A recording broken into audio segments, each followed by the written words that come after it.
guddi xaqiiq raadin oo ka socda dowladda federaalka ah ee Soomaaliya ayaa soo gaaray magaalada Jowhar ee xarunta maamulka Hirshabelle waxaana guddigani horkacayay wasiirka arrimaha gudaha ee dowladda federaalka ah ee Soomaaliya.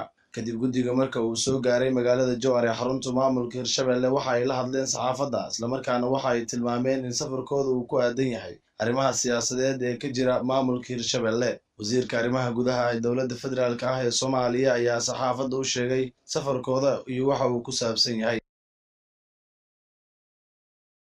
arrimaha gudaha federaalka dib u heshiisiinta waqti kooban baan ahayn waxay la socday wasiirka arrimaha gudaha wasiir Ducaale iyo wasiirka waxbarashada Cabdiraxmaan muqdisho aanu ka nimi.